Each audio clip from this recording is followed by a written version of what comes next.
Hi everyone and welcome back to another Mikey Two Hands video. Today I'm going to be doing something a little bit different to my regular videos and talk about vanes for arrows for archery. As you can see at the bottom I've got a straight vaned arrow and at the top there a helical arrow that I've made.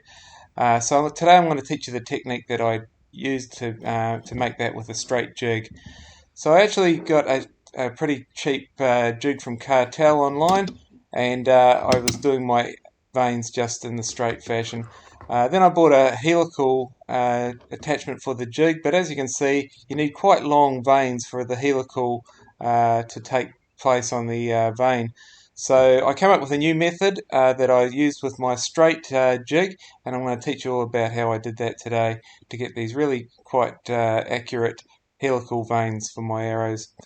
So a couple of things you're going to need for this project is some arrow wraps. I find these are really good for changing the vanes. It saves you having to scrape the carbon arrows with a sharp knife. You can easily take those wraps off. Now I'm just going to use rubber vanes. I've got these ones from AAE.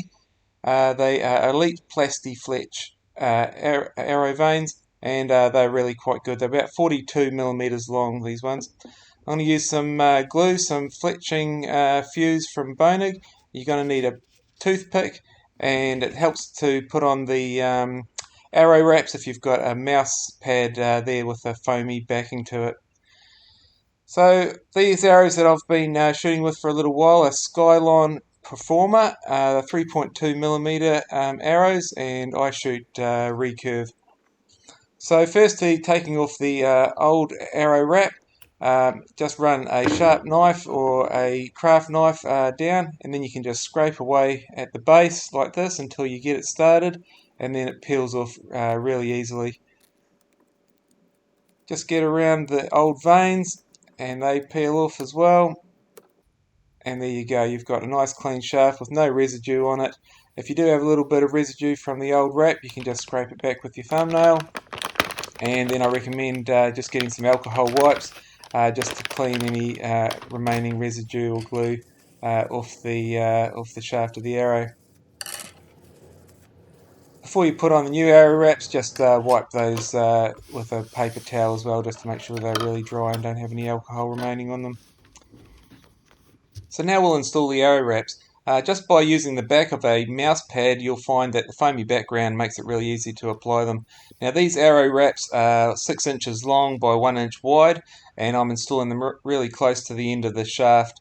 I'm using 750 spined arrows, but I find with these arrow wraps that brings it back and stiffens the arrow to about a 700 spine arrow for my tuning purposes, and it works really well with my draw weight. Now when I'm fletching my arrows, I find it really helpful to have a tall vase like this just to set them in while the glue's drying, so that's good to have on standby. Now the fletch fuse that I've used, you'll probably find that once you've used it once, the applicator gets all dried up and bunged up, so from then on you pretty much have to pour it out onto a piece of card and use a toothpick to apply it. But for this purpose it works really well to use a toothpick and saves you spilling glue outside the fletchings. So set up an arrow in your jig, and just using your straight jig, we're going to set one of the vanes in. Now these little vanes are 42 millimeters long, so they're quite small vanes, and I've just put a bit of electrical tape on my jig just so I set the vane in the correct position each time, which is about 1 inch from the end of the shaft. Now the trick is just to put about 5 millimeters of glue at the very tip of the vane, and we're just going to glue just the tip at this stage. So set your jig up and glue that. Now these fletching glue takes about 30 seconds to bind, so I've just fast forwarded the video in this place, and then work your way around and install all three fletchers in your jig, just using 5 millimeters worth of glue on the very tip of the fletch or the vane. So just work your way around and set up all three fletchers in the same fashion, just gluing the first 5 mil from the tip of each fletch. And then set those arrows aside and let them dry for 1 hour.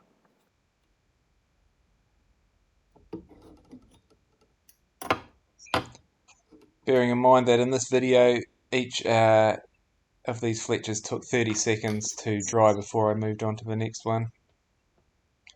And once you've got them all set up and you've waited about an hour for these fletching to dry, we're ready to move on to the next step. Now it's up to you whether you set your arrows as a left helical or right helical. This method works just as easily for both, but you'll have to do some experimenting to figure out which works best for your shooting style. Now when we're ready to go, what we're going to do is pull back one of the vanes, and just with a toothpick we're just going to slide in a little bit of glue down the edge of the vane right along the length of it, and poke the toothpick right to the front so you get a lot of glue along the edge of the vane.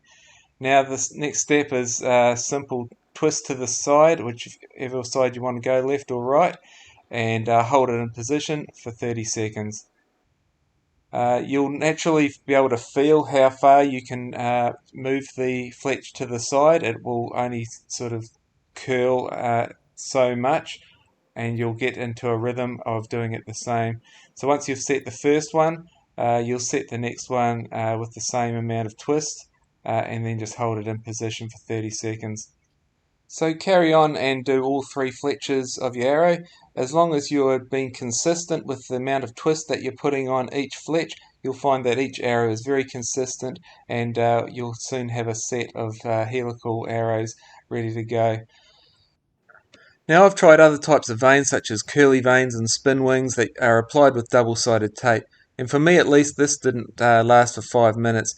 This technique that I'm showing you with just some basic equipment, and you can do it at home, has been the most consistent and durable way to apply helical vanes to my arrows. So I really hope you give it a go. Please leave some comments in the section below and let me know how it worked out for you. And if you've got any questions, please leave a comment as well. Drop me a like and a subscribe, and we'll see you in the next video. Cheers!